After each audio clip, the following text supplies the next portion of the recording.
Esse evento está sendo promovido pela Cian Analytics. Eu sou a Jéssica, faço parte do time comercial da Cian e hoje nós vamos falar sobre um tema muito importante que não impacta apenas o campo, mas afeta diferentes áreas e regiões, que são os incêndios. E não apenas ele por si só, mas todos os seus reflexos que acabam impactando o meio ambiente e diversos setores da economia e do poder público também. Com o avanço do período de seca, já em muitas regiões do Brasil, está iniciando o aumento das temperaturas, baixa umidade, redução das chuvas e, como consequência, o risco cresce e junto com ele crescem também as perdas operacionais, os impactos financeiros, os riscos jurídicos, interrupções logísticas e ameaças a ativos estratégicos.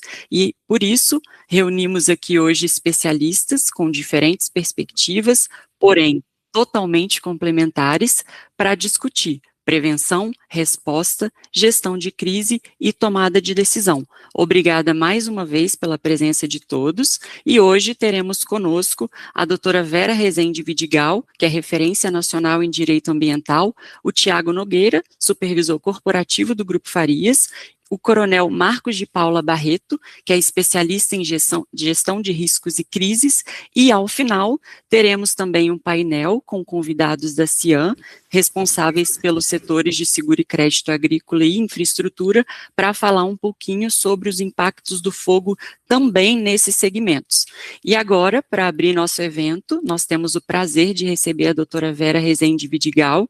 Ela é advogada, especialista em direito ambiental e gestão de crises ambientais, com ampla experiência em atuações relacionadas ao IBAMA, CETESB e grandes operações empresariais.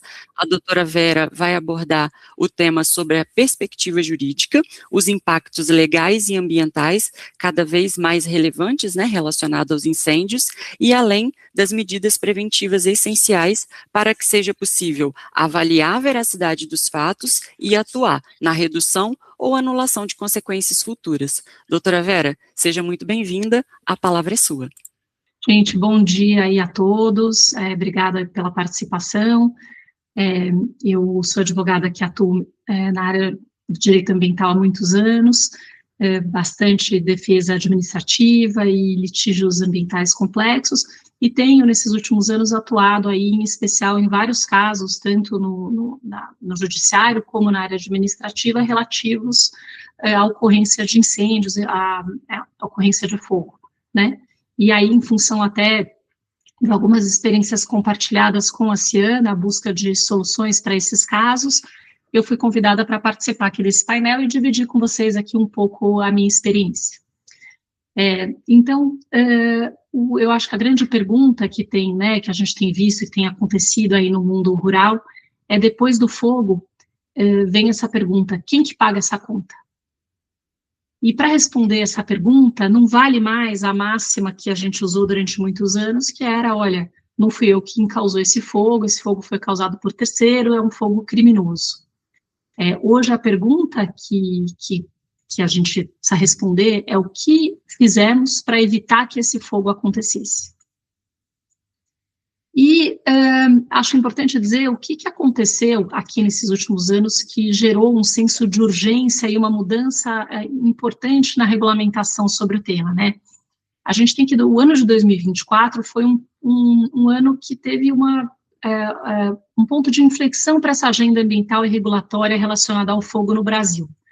Os números foram muito impactantes. A gente teve um crescimento de área queimada de 79% em relação ao ano de 2023, uma queimada na região da Amazônia legal aí de 58%, 278 mil focos de incêndio, foi o maior número da série recente desde que isso passou a ser monitorado, com cerca de 30,8 milhões de hectares queimados. Então, é a maior área registrada, e isso gerou,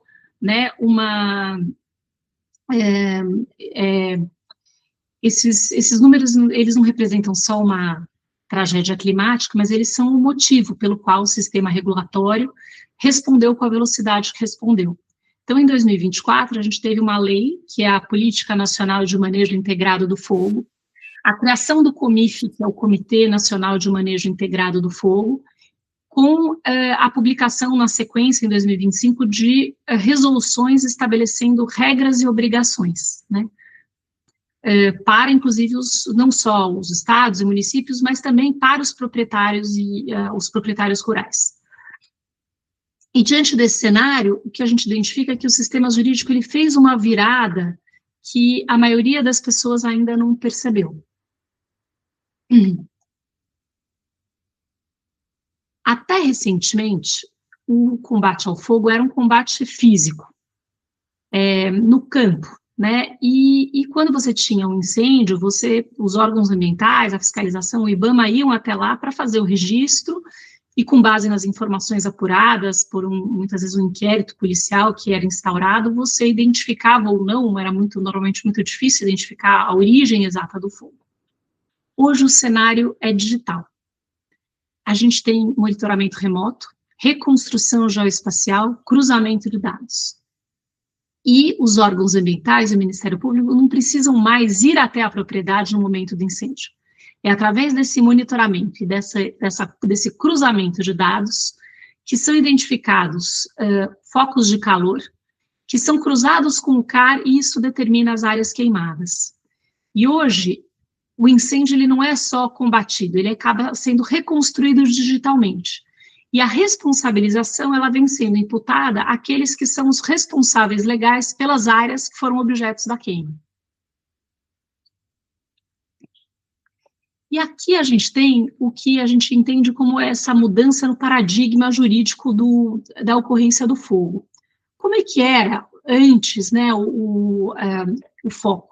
O foco na repressão, a gente sempre teve, né, ali na lei de crimes ambientais, na responsabilidade administrativa, e a discussão ficava centrada na autoria, né, então as defesas administrativas, olha, é fogo proveniente de terceiro, uma bituca de cigarro, veio da rodovia, e então tem que punir aqui quem foi o causador, e muitas vezes esse causador do fogo ficava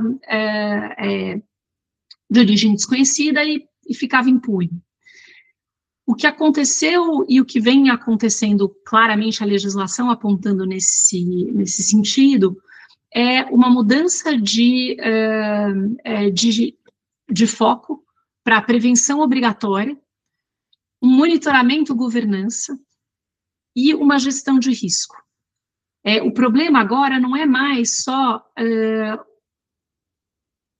a queima que acontece pelo uso do fogo, ou se a pessoa está usando ou não o fogo, porque também a gente sabe, quem atua aí muitos anos nessa área, que essa queima controlada, ela foi diminuindo muito, né, era uma prática muito comum há 20 anos atrás para a cana.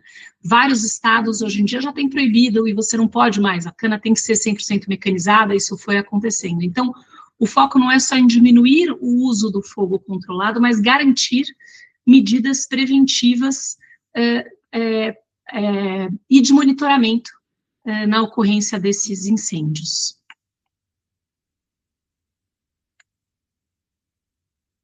Deixa eu descer mais um aqui, exatamente aqui. Então, a prevenção deixou de ser uma recomendação de boa vizinhança e virou uma obrigação jurídica imposta pela Política Nacional de Manejo Integrado do Fogo e agora por essas resoluções COMIFs. A legislação, ela passa a exigir uma estrutura auditável, manutenção de aceros limpos, brigadas treinadas, cronogramas de vigilância nos períodos de seca e planos preventivos formais.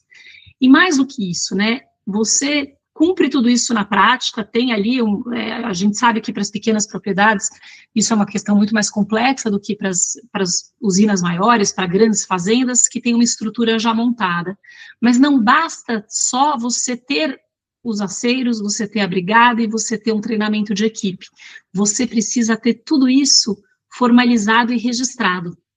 Se você não tem o registro documental, juridicamente você está vulnerável. A ausência dessa documentação, a ausência da implementação de medidas de prevenção e da documentação que demonstre tudo isso perante os tribunais, pode ser entendido como uma ausência das medidas protetivas que a legislação está tornando obrigatórias. Então, o que a gente tem visto também aí na nossa experiência, né, agora nas últimas autuações, nos últimos processos de ações civis públicas, é que o fogo está virando uma discussão sobre dados. Porque qual era a lógica do direito ambiental? Quando você entrava nessa discussão, era o ônus da prova, né? A regra sempre foi que cabe a quem está acusando fazer o ônus da prova e demonstrar que você queimou, né? Embora exista a discussão dessa inversão desse ônus da prova, em alguns casos, e que você consegue, por exemplo, no direito do consumidor, né, que o ônus da prova é invertido, não é o consumidor que tem que provar que o produto era ruim, é justamente o fornecedor que tem que demonstrar que o produto era bom. Mas essa é a exceção da inversão da regra. Via de regra, cabia a quem estava acusando fazer essa prova. E é uma prova difícil de ser feita. Mas agora, com esses dados que estão disponíveis, essa situação muda, porque você tem as imagens de satélite, você tem o sensoramento remoto, mapas de calor, e tudo isso permite que o órgão ambiental consiga fazer esse cruzamento de dados e uma autuação com base em tudo isso.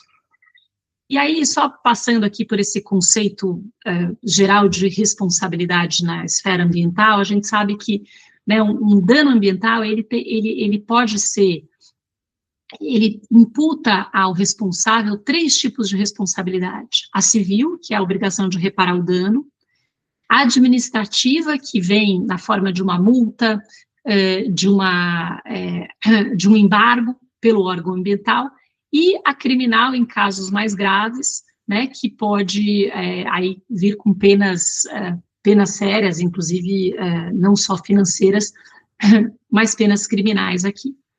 E o que é importante falar dessas 3 esferas de responsabilidade é a importância de um elemento chamado nexo causal. Embora na responsabilidade administrativa e na responsabilidade criminal ele seja fundamental, na responsabilidade, o que é esse nexo causal, né? É você ligar a ação ou omissão do agente à ocorrência do dano. Então, não basta, e aqui é que essa prova que a gente está falando se faz tão necessária, porque você pode ser responsabilizado pela omissão. Então, aquela empresa que não fez nada e que deixou a coisa acontecer, eu não causei o dano, mas o que você fez para prevenir? Não fiz nada. Cadê a sua brigada de incêndio? Não tenho. Cadê os seus aceros? Não fiz. Então, você pode ser responsabilizado aqui pela omissão. E os órgãos ambientais estão trazendo essa imputação simplesmente com base nessas análises de satélite, fazendo o desenho das áreas que foram queimadas.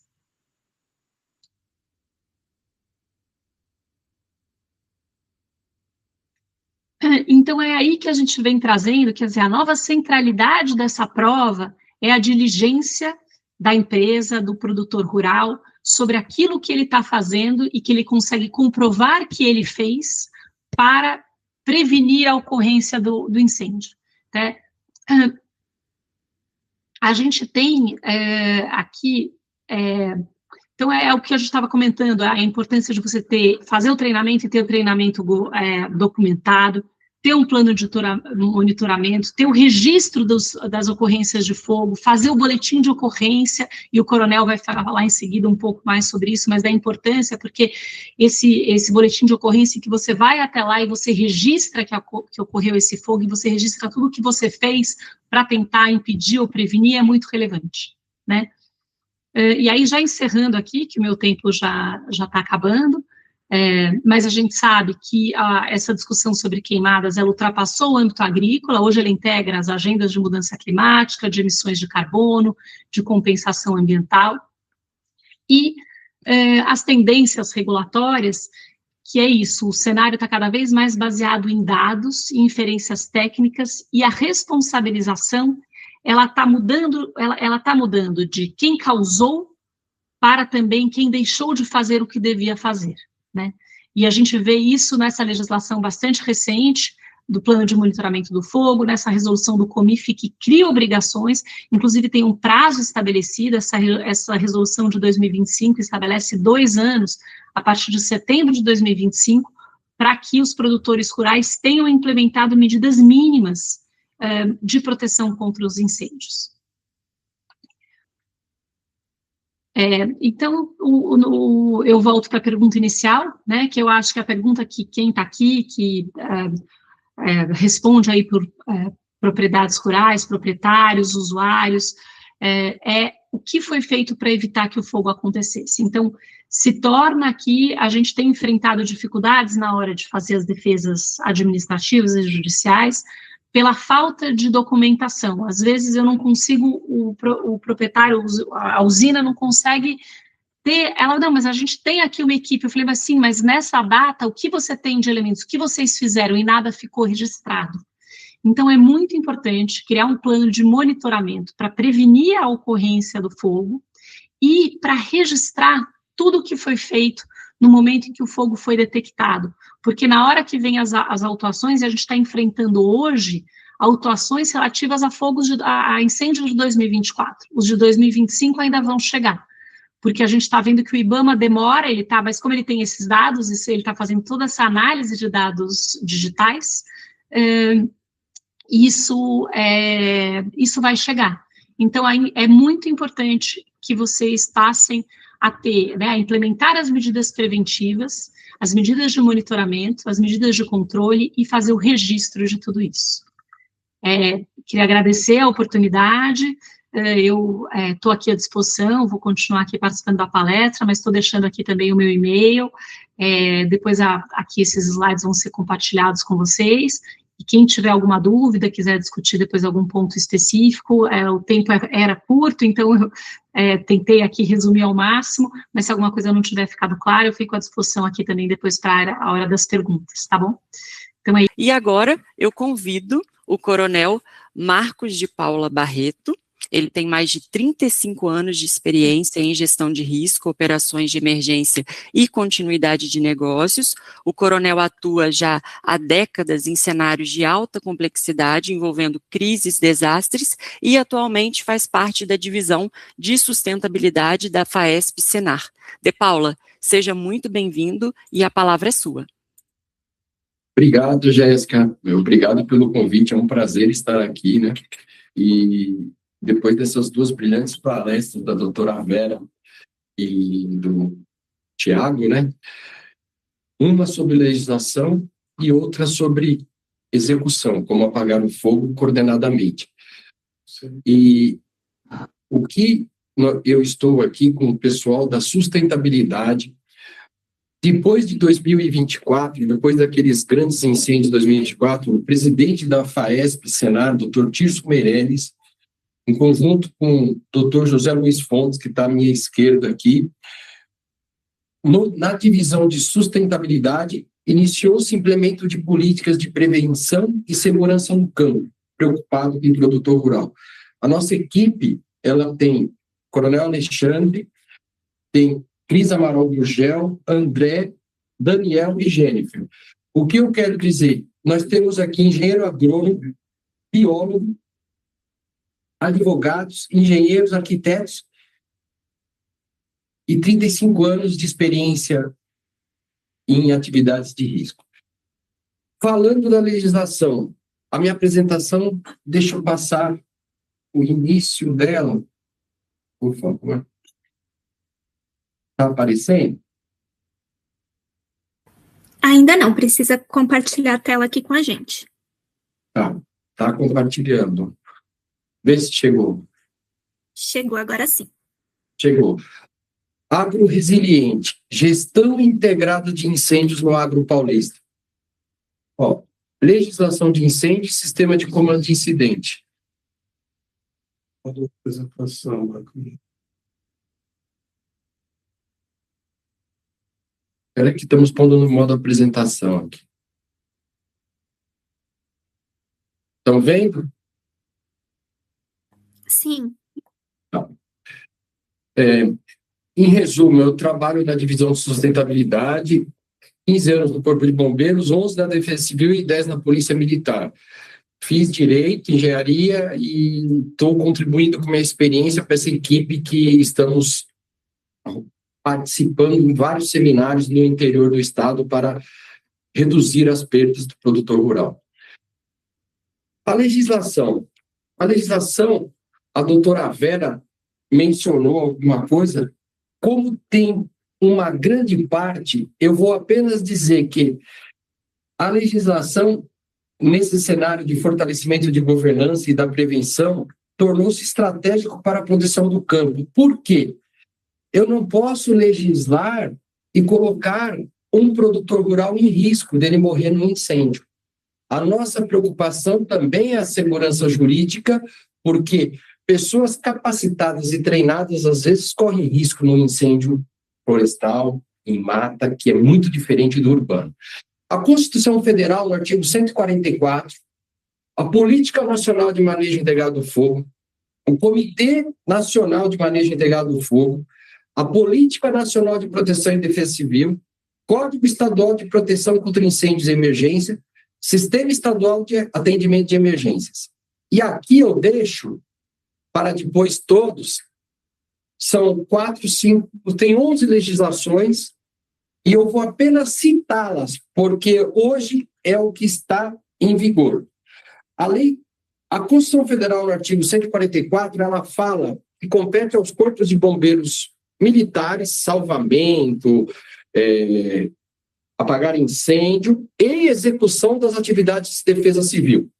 A Lei 14.944, de 2024, institui a Política Nacional de Manejo Integrado do Fogo, e ela fala regime de cooperação e articulação entre entidades públicas e privadas. Não é só um setor, somos todos para preservar vidas e defender o meio ambiente e o patrimônio. O decreto ali, 12.173, ele institui o Comitê Nacional de Manejo Integrado do Fogo. Ele regulamenta essa lei 14.944. A lei 12.608 é a lei macro da defesa civil. Por que ela surgiu em 2012? Todos podem lembrar quando teve aqueles deslizamentos de terra no Rio de Janeiro, quase 1.000 mortos. A nossa legislação no país não tinha uma lei macro. A defesa civil, essa é a lei macro, 12.608, e veio depois de um grande desastre, com quase 1.000 mortos, mostrando que nós precisamos mudar a política de resposta para prevenção e preparação, inclusive na legislação. Exemplo, hoje a Defesa Civil tem prevenção, preparação, litigação, resposta e recuperação. E a Defesa Civil está na União, no Estado e no município. No Estado de São Paulo, que nós temos 645 municípios, o Corpo de Bombeiros, ele fica mais ou menos em 202 municípios, mas tem as defesas civis municipais que têm estruturadas e atuantes que auxiliam no combate a incêndio. E nós sabemos que só o setor público tem as suas deficiências. O setor rural e a legislação está trazendo agora, qual que é a responsabilidade do pequeno produtor rural e do médio? Essa é a grande dificuldade para a legislação. Seguindo, nós temos a Lei 10.547 de 2000, define procedimentos, proibições, estabelece regras de execução e medida a serem quando do emprego de fogo em práticas agrícolas. O Decreto 56.571 regulamenta a Lei 10.547. É o Sistema Estadual de Prevenção e Combate a Incêndio, hipóteses excepcionais de autorização do emprego do fogo em cobertura vegetal. A Lei Complementar 1.257, estadual, institui o Código Estadual de Proteção contra Incêndio e Emergências.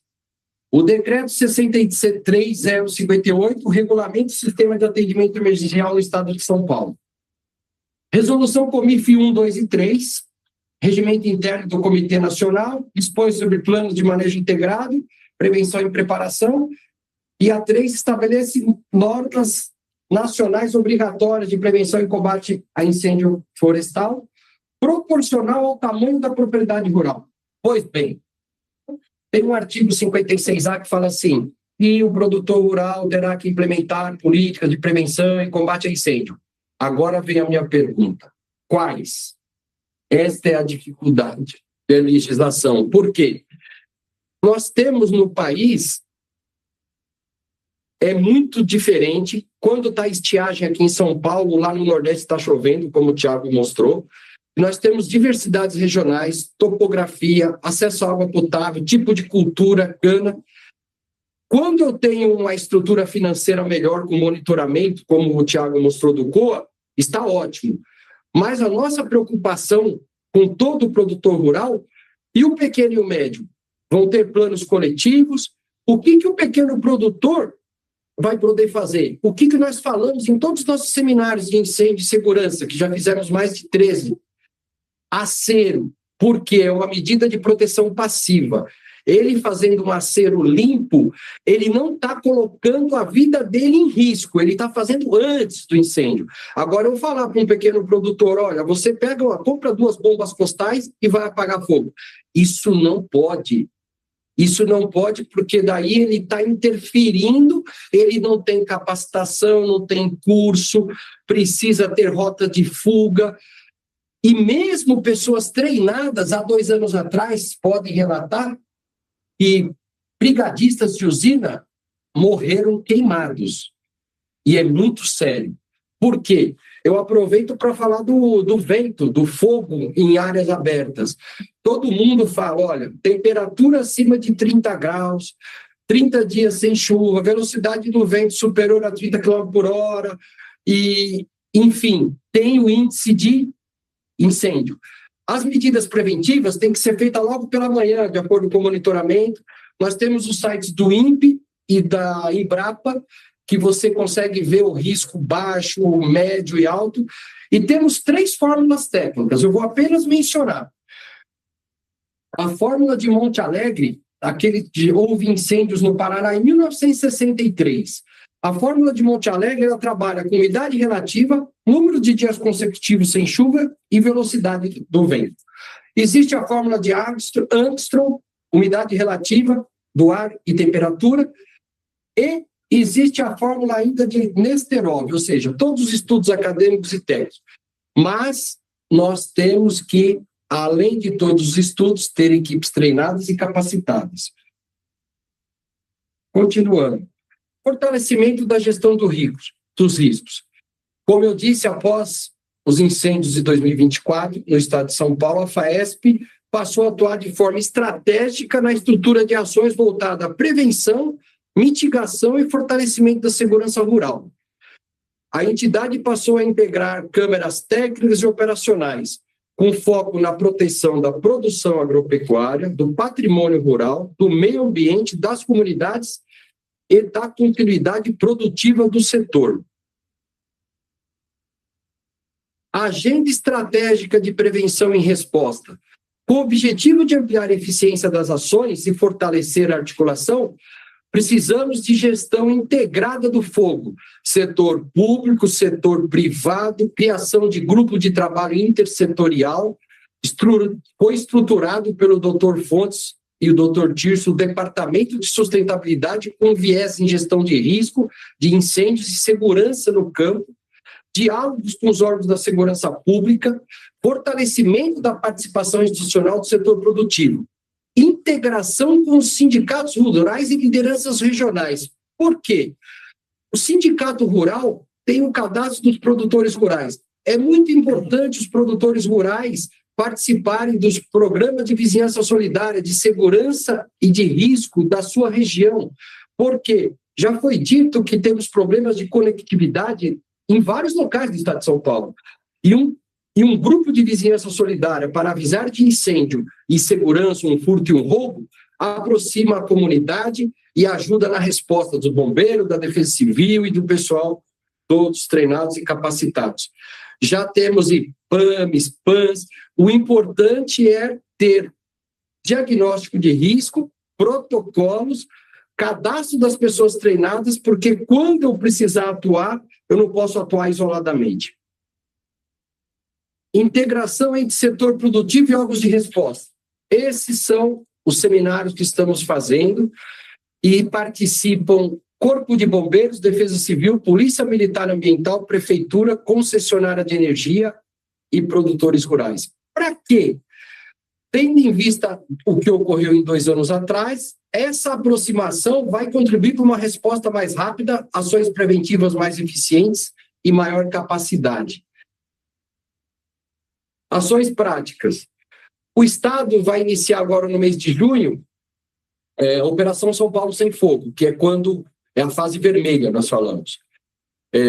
Articulação com concessionárias para mitigação de riscos elétricos, super importante. Substituição de estruturas vulneráveis, por exemplo, redes de energia substituindo poste de madeira por concreto. Por quê?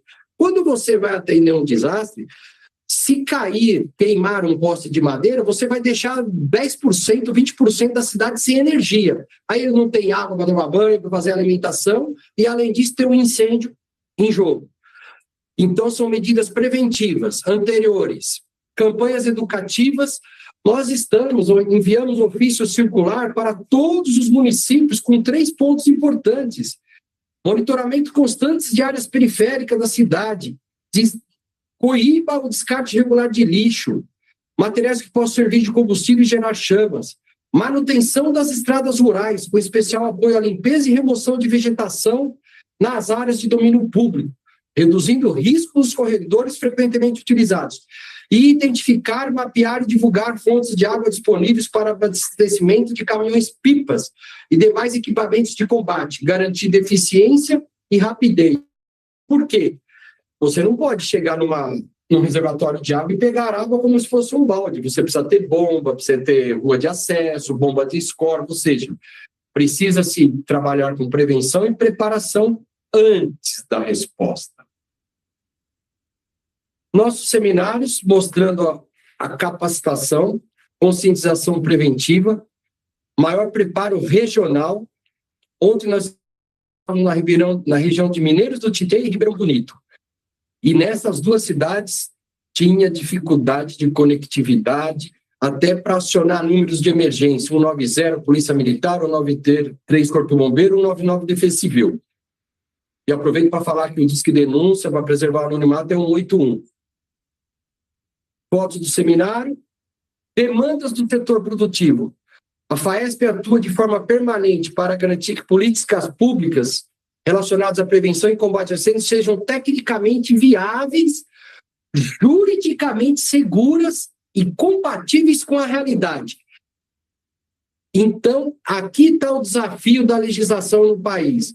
O que é tecnicamente viável para o pequeno e o médio, o que é juridicamente seguro e o que é compatível com a realidade.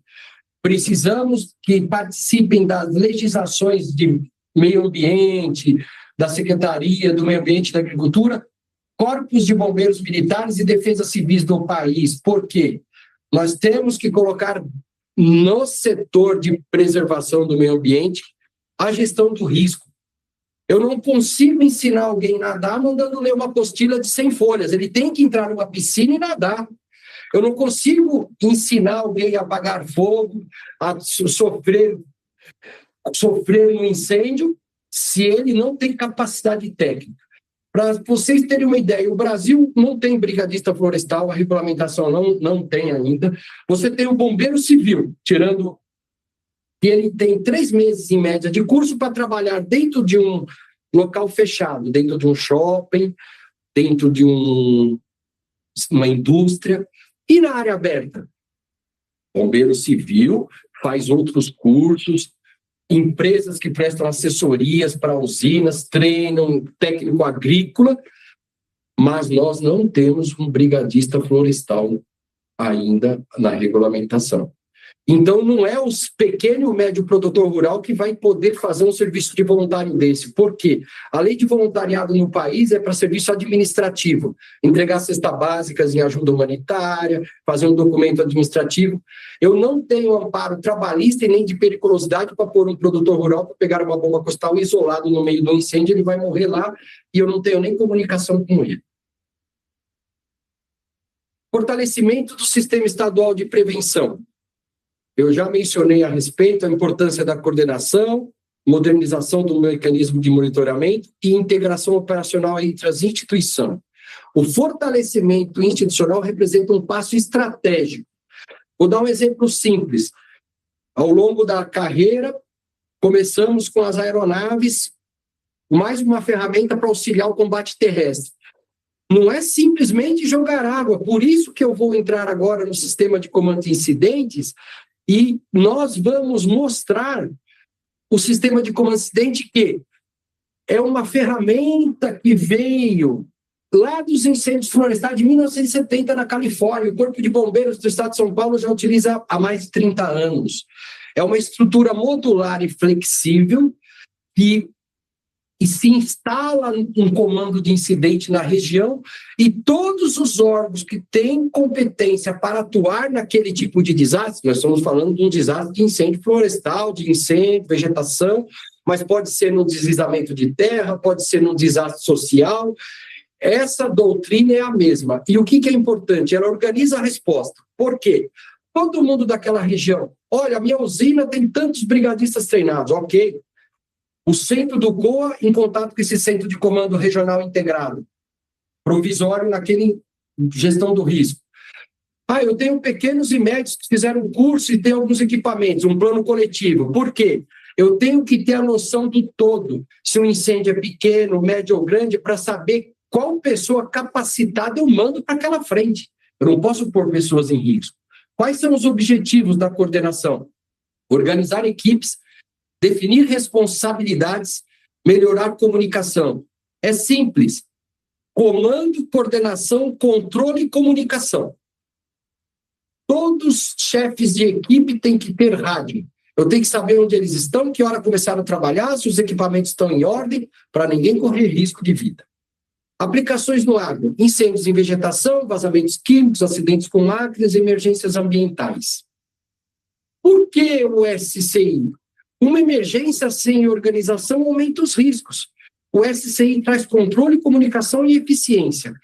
E uma parte importante que nós fazemos no SCI, todos os órgãos que atuam, cada pessoa sabe sua função, as informações fluem corretamente, os recursos são organizados, as decisões acontecem mais rápido e a emergência fica sob controle. Por quê? Se o município não conseguiu dar conta com todos os equipamentos, vem o Estado. Se o Estado não conseguiu, vem a União. Esse é o Sistema Nacional de Defesa Civil.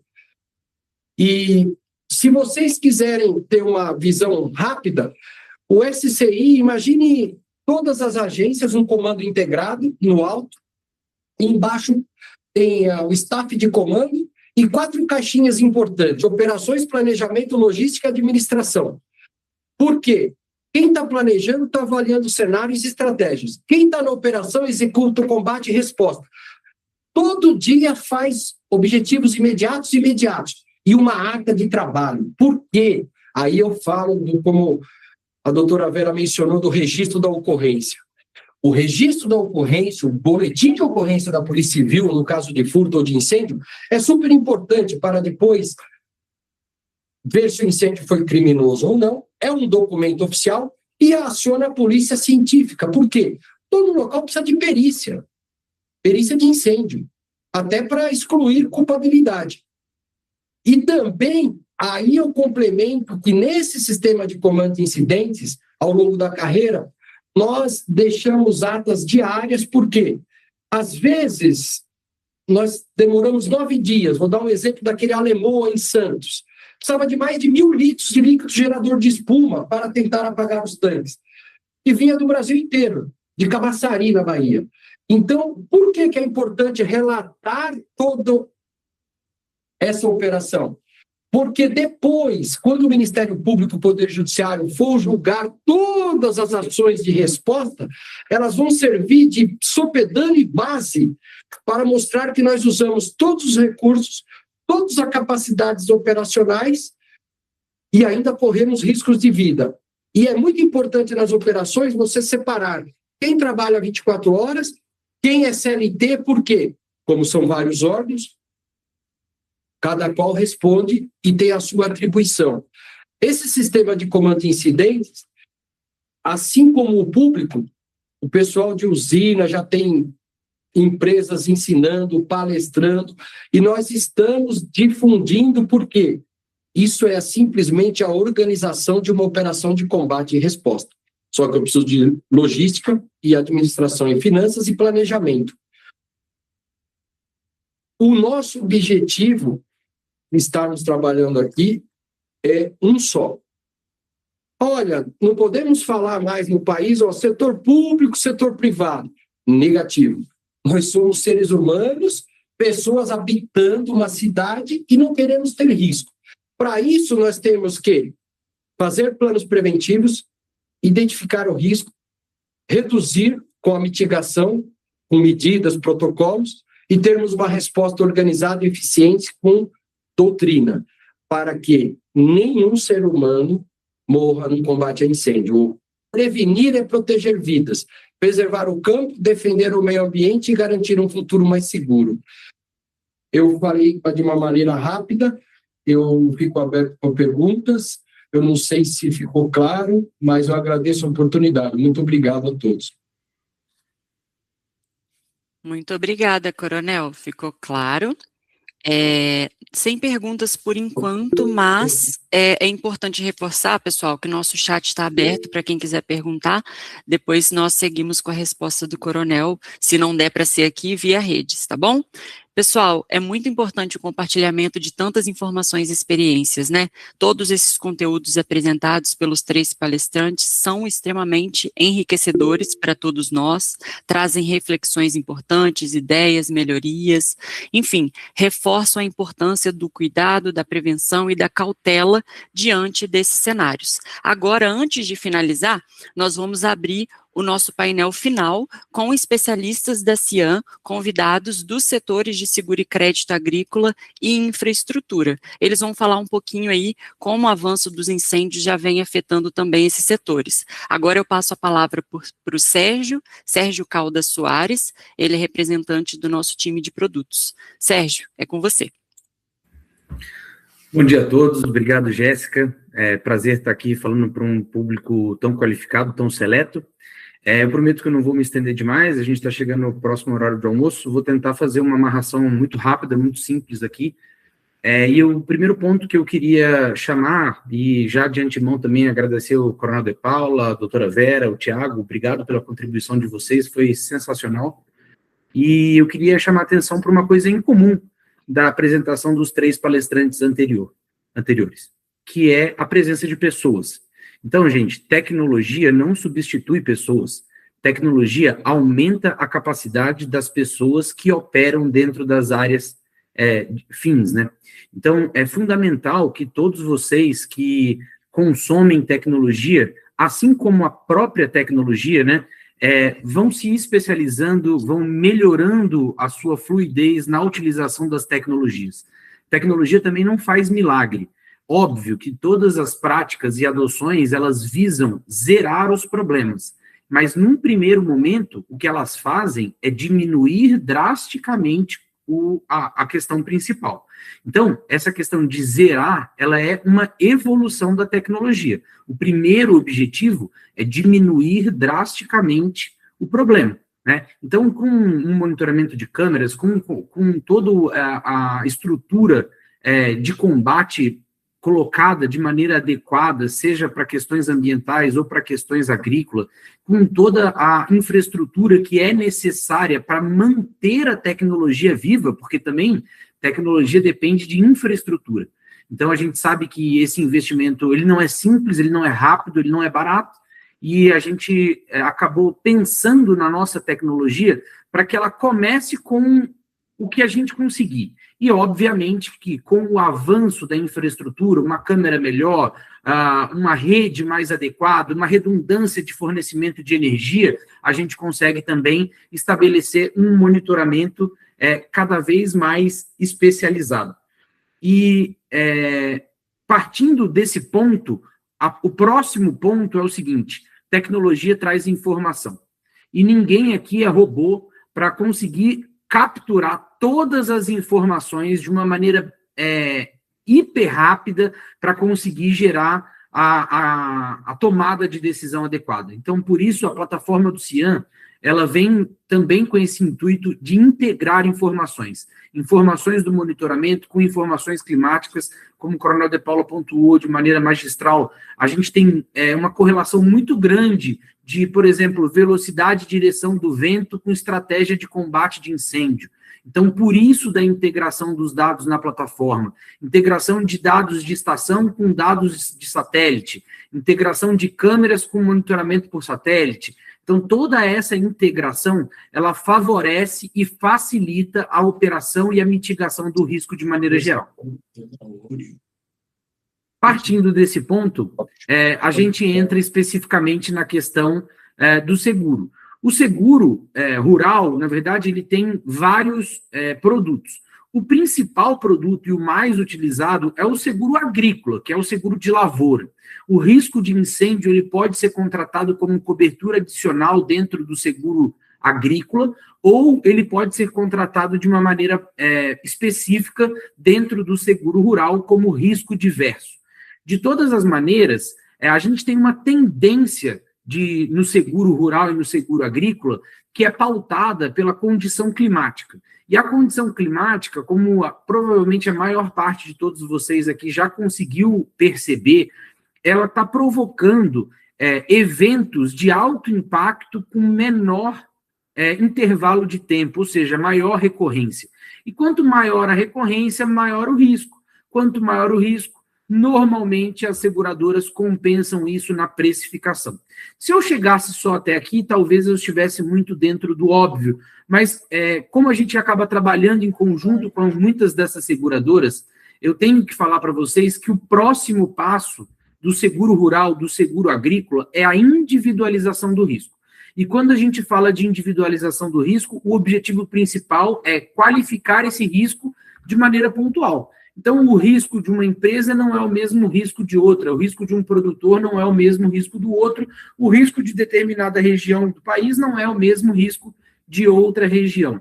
E o risco de quem adota tecnologia, de quem trabalha com boas práticas, de quem faz tudo de acordo com o estado da arte do combate a incêndio, não é o mesmo risco de uma empresa ou de um produtor que não faz absolutamente nenhum processo ou procedimento para otimizar o seu trabalho.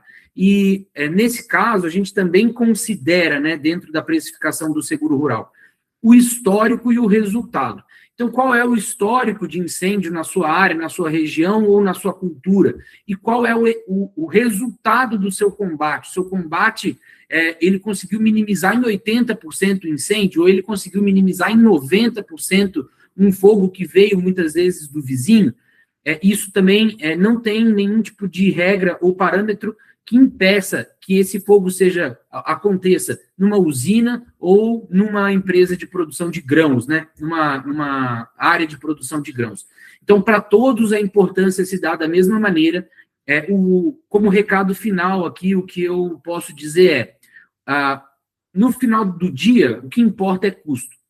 E se a gente está falando que dói fazer a implementação, porque tem um custo inicial, eu digo que esse custo ele se dilui ao longo do tempo, e se a gente comparar com a perda da produção, se a gente comparar com os efeitos danosos que isso vai acontecer na fertilidade, na microbiologia do solo, se a gente comparar com os efeitos de uma multa que esse fogo pode ter se propagado para áreas de vegetação, áreas de preservação permanente, de reserva legal, de unidades de conservação, e muitas vezes o produtor acaba sendo alvo de uma sanção financeira.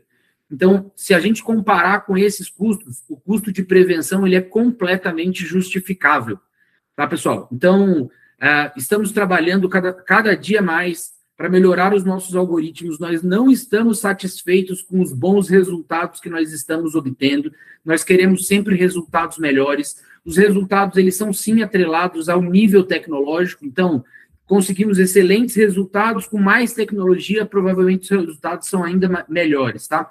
Então, estou especificamente comentando a respeito, por exemplo, da capacidade de visualização das câmeras. Quanto maior a resolução, óbvio, a gente vai precisar de uma infraestrutura maior para suportar dados mais pesados, mas a gente espera, sim, resultados cada vez mais precisos. contem com a gente, esse era o recado que eu tinha para hoje. Obrigada, Sérgio.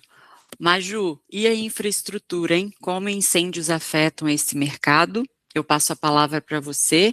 A Maju é nossa cofundadora, né? Cofundadora do CIAN e desenvolvedora de negócios. Ela está voltada atualmente à vertical, né? De infraestrutura. E é com você, Maju. Obrigada. Oi, pessoal.